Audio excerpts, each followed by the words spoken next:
Hi, love.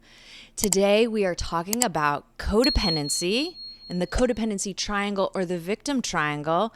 So it's shape day on the pod. And this is a topic I've been talking about for many, many years. I love it. Ooh, it's just such a deep, rich topic. And we're going to talk about some of the very specific reasons I love it for you in this moment. But in the meanwhile, I did a little Instagram reel on the victim triangle this week. If you're not following me on Instagram, come on already. And the question I got is, why do people talk about codependency as though it's a bad thing? Aren't we supposed to be in relationship? Aren't we supposed to take good care of each other? Aren't we supposed to live a life of service with other people? And yes, I think so many people have that question about what the crap is codependency and why is it bad? And so just know we're going to dig into all that good stuff today to really have a feel for this. Okay. All right. So what is codependency? Well, long story short, codependency is really boiled down. Codependency is the act of I need you to be okay in order for me to feel peaceful or okay.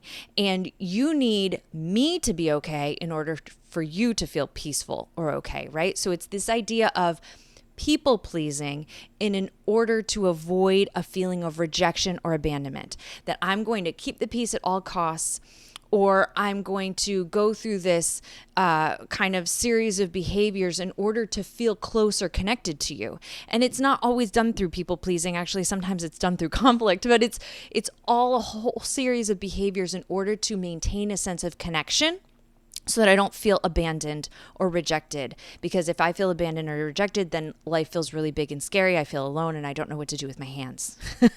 Okay, so let's talk about what a triangle has to do with this, okay? So if you could picture, if you're watching on YouTube, you could see, but if you're on the pod, you have to use your imagination, love. Okay, so an inverted triangle, right? 3 points on a triangle.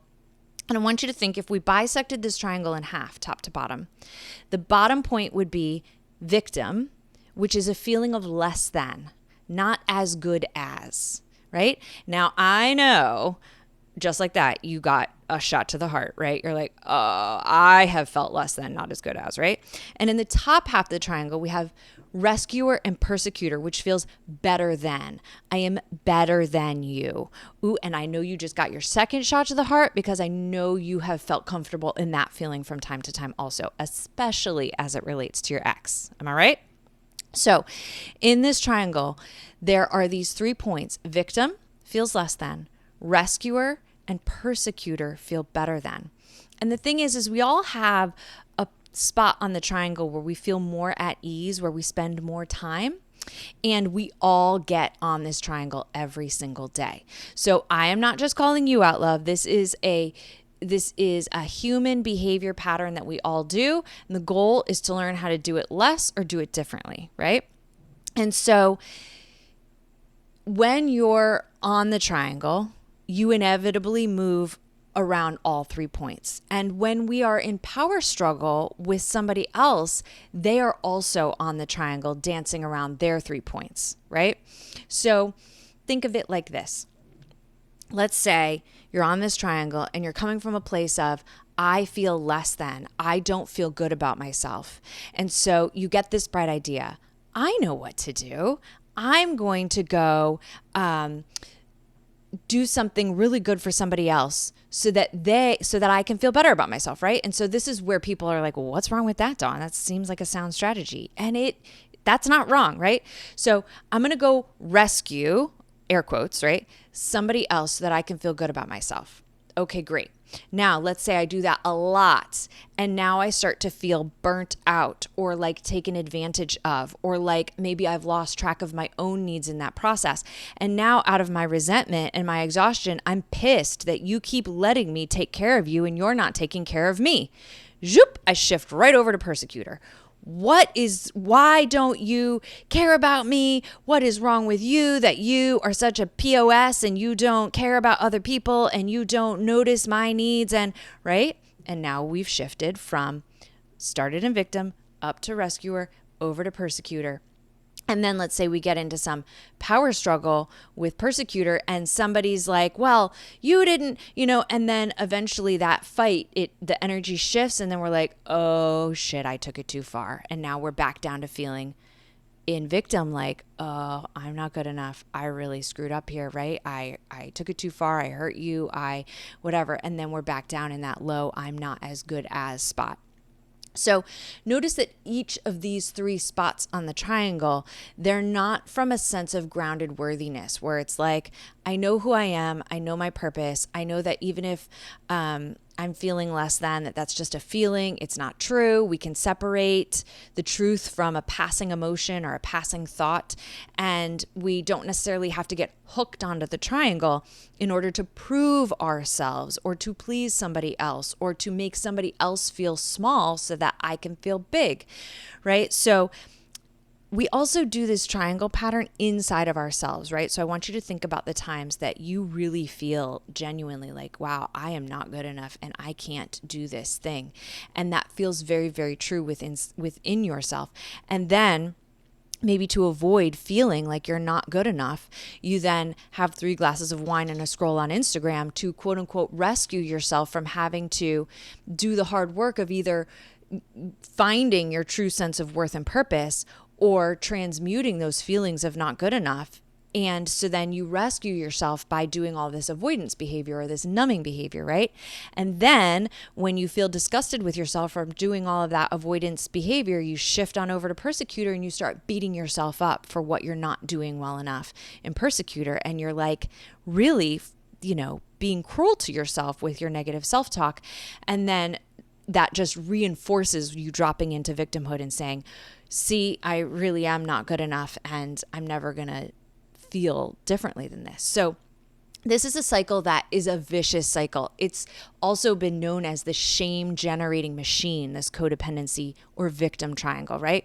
Now, one of the reasons that I absolutely love talking about this is because I think that there's a certain sexiness that happens on the internet when we're doing blame. Right? So notice how sexy it feels to blame your ex. Notice how sexy it feels to blame other people for what you're currently experiencing. And one of the things that I love talking about as a therapist and a coach is, hey, love, anytime we're doing blame, we are absolutely stuck in our healing. Our vibration is low. We are not attracting abundance. We are definitely not in gratitude. We are reinforcing our wounds and we are not rising. We are not reaching our full potential. We are absolutely in victim consciousness when we're doing blame. And so I think that when we're in a season of healing from a relationship wound, it's really an opportunity to say, it would feel a certain type of sexy to shift into blame so that I don't have to face this mountain of personal work that I have to do. And so that's a dance that we're all going to do throughout our lives, right? We're going to go through seasons of saying like, I'm going to own my shit. I'm going to get better. I'm going to grow. I'm going to become an unstoppable force of worthy power versus not today. Today, I'm just going to do blame because that's all I've got today. And hey, I'm here for that. I do it too. And so we all have these blind spots inside of our healing journey that some days we have the energy to tackle them and some days we don't. But I really love, especially on the internet, noticing when victim triangle behavior is happening because all those times that we roll up on a really dramatic post on social media and we're like, I'm just here for the comments, and you can see the power struggle and you can see the vitriol or the hate or the whatever's going on, right? That's victim triangle playing out, codependency triangle playing out right there in front of your eyes. So many of the conversations that get highly politicized or polarized, it's because we are just so comfortable in drama and victimhood. Oh yeah, victimhood, codependency, and drama triangle. It's this kind of title is interchangeable, right? So one of the reasons we stay so entrenched on the triangle is because we love drama. We love drama. We get a certain chemical hit in our brain from being a part of it, from watching it, right? So think for a moment. when you're sitting in nature and you feel really grounded and really good and really clear, and you're just sure that God is real and that you are taken care of and all is going to be well, and you feel a certain peace, right? And everything, you're just like, wow, life is so clear right now. I'm going to bottle this, yeah? But then think about when you're watching your favorite TV drama, or you're listening to your favorite, or your, a shout out right now, boozy betch memes, right? I don't know, there's just like a certain kind of drama that you're watching, or a train wreck that you just can't take your eyes off of. And that feels a certain kind of good also, right? So, and that's not necessarily wrong or bad. Like drama and the acting out of the human condition, yeah, it's fun, it feels good. There's a certain art to that, there's a certain expression in that helps us feel seen, heard, understood, connected, me too, right? So the key thing to hear when we're talking about this is to really sit and ask yourself, okay, Dawn has pointed out to me this pattern of victim, rescuer, persecutor, and I need to now ask myself, how hard is it for me to feel good about myself or grounded in a sense of worthiness? How hard is it for me to not people please? How hard is it for me to ask for what I need in relationships, set boundaries where appropriate, and then maintain those boundaries and regulate my nervous system while somebody else is clearly not happy with me and they're going to make that painfully obvious? How easy or difficult is it for you to sit in those moments? Now, as you've just moved through divorce, or you're moving through it, right, and you notice that your role has shifted, how hard is it for you to sit with not having the role of spouse or partner, right? Husband, wife. How hard is it when your kids are not with you for you to not be just living full blown in the role of parent? Now, it's very reasonable that these role shifts are hard. They have been where you've been expressing yourself. But notice that when we're not living fully into those roles because we have time by ourselves and with ourselves, how hard is it for you to sit with that? How well do you know yourself when you're not busy doing the role of mom or parent or spouse? And so if you're like, not like hard, Dawn, but not terribly hard, like, okay, you may have a healthy relationship with codependency or the victim triangle, but I think that most of us, because the underpinnings of these behaviors are typically attachment wounds. So if you've noticed that in your life, you've taken an attachment styles quiz and you're either an anxious or a avoidant attacher, there's some clues for you that these things are probably harder for you. Or if you notice that you'll do anything to avoid rejection, there's probably some clues for you there, right?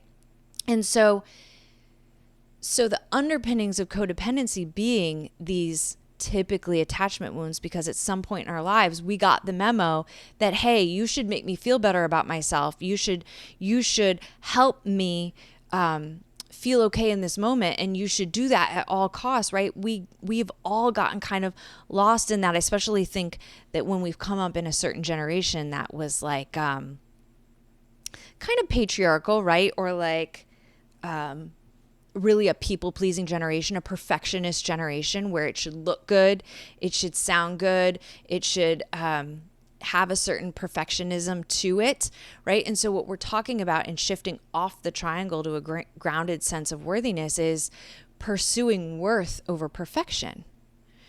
But like how, Dawn? How do I do that, right? So you've pointed out this pattern, but now what do I do with it? And I think that answer is less sexy, right? It's like cool to be able to point out, oh, look at those people in the comments doing the victim triangle, but what to do with it when I see myself doing it in my own mind body, and when I see myself doing it in my own relationships, where my mom says that thing that's so triggering, and then boom, I'm off to the races pointing out all the ways that this person or that person is not perfect, right? So how do I sit with, I'm triggered and I'm not feeling great about myself and I have to shift out of that? The answer is probably sit in nature and do some journaling and use a tool, right? The answer is probably to tap into some deeper sense of spirituality and purpose so that I can reconnect with who I truly am at my core, and not just my role, and not just this habit of feeling less than or better than. And so if you really want to transform your relationship with yourself and your sense of worth, and you really want to transform your relationship with the person that you co-parent with, or with your family, or even your friends, right? If you really want to transform your life in a way where you're not constantly toggling between feeling less than or feeling better than, and kind of hot wiring your sense of worth by doing this victim rescuing or persecuting, then it really means practicing catching it when you're doing it inside of yourself and with other people, and saying, oh, what was that? What was I supposed to do when that happened, right? And the answer is really pause, take a deep breath, and regulate your nervous system. And what do I mean by that? I mean, well, when your brain has somehow gotten the memo that fight, flight, freeze, right? Because fight is persecute, flight is rescuing, freeze is victim. That's like a fairly good analogy, right? And there's probably some hybrids in there. But so when you're in fight, flight, or freeze because your amygdala, because you got triggered, because you're afraid of rejection or abandonment, or feeling very alone because there's these wounded parts of you, right? It's to pause and say, oh, this is that thing that's happening in my brain. And here I go racing around this triangle. Let me slow this down and let me get grounded.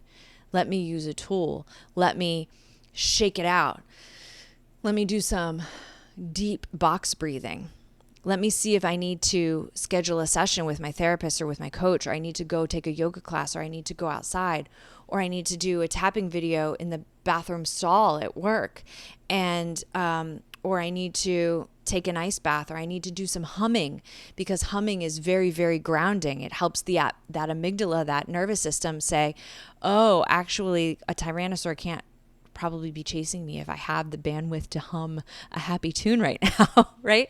So, and then it's doing these things enough times over and over and over again, catching yourself in the moment, that the brain starts to get the memo that, oh, sometimes I am in danger. It's legitimate, right? Like the internet has a way of telling us, of reminding us that we're safe, but sometimes danger is legitimately happening, right? Sometimes we really are in a risky situation, and our nervous system needs to know that when that when we are genuinely in danger, that fight, flight, freeze is an appropriate response.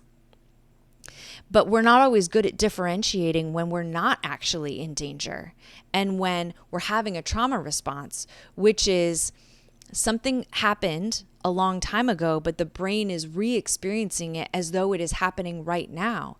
And that's because when we experience something and we're flooded with really overwhelming emotion, that fight, flight, freeze response, it interrupts how our memory gets encoded. And when that interruption happens, then that's where flashbacks come in, right? And trauma responses come in. And those experiences that we experience, they didn't just fall back into our long-term memory where we can tell, oh, that happened back then, and it feels like it happened back then. It feels like it's happening now. So this is what's happened in this divorce process, is so much of how you've related to your ex in the past, so many of the painful experiences that you had with your ex and with all the associated relationships, it still feels like it's happening now. And so you're still kind of getting hooked into power struggle and hooked into these woundings. And your nervous system isn't having your wise mind say, hey, actually, that's over now. And so even when there are better tools for relating to your ex or relating to yourself in this healing process, in this grieving process, you kind of just automatically reaching for that less than, better than toolkit. But there's a better way, love. Okay? So I want you to really kind of laser in on when you're feeling less than or better than, that being your really big clue that you're kind of on this codependency or victim triangle dance, and that this is the time to pause and regulate and use a tool so that you can get grounded and say, my worth goes well beyond what is going on in this conversation in this moment in time, or my role to my children or to my ex or to my family or to my friends or to my boss. And so let me take this moment to grab my journal. Do you keep a journal in your purse? I kept a journal in my purse all the time when I was really in this active, acute grieving phase, right? Pull out my journal, even if I'm in the car, even if I'm at my desk, pull out my journal and say, okay, I'm doing the triangle thing right now, feeling better than or less than. What is the truth about who I am? And even if I can't find it, let me ask the question on paper. What can I get grateful for in this moment? What can I do to shift myself into a more grounded, powerful dynamic? And reminding yourself in that paper, in that journal, that there's more than this dynamic, right? And so in the post-divorce roadmap, our immersive journaling experience, this is why we use phone screens and we use mirror messages and we have very specific prompts to ask ourselves these big questions, because when we've been entrenched in this victim triangle pattern, it's harder to get out of it when we haven't been catching ourselves or practicing it first. And that's why we need clues and cues in our environment to remind us of kind of a healthier mindset, right? And so grab that journal, make a note for yourself, leave yourself a Post-it note on your dashboard, in your purse, on your desk at work, on your mirror, on your phone, to remind yourself, hey, not perfect, but worthy, right? Not perfect, but worthy. All right, I know that you are super cued into this pattern now and you're going to run with it. And I am so excited. Talk soon. Love you so much. Peace.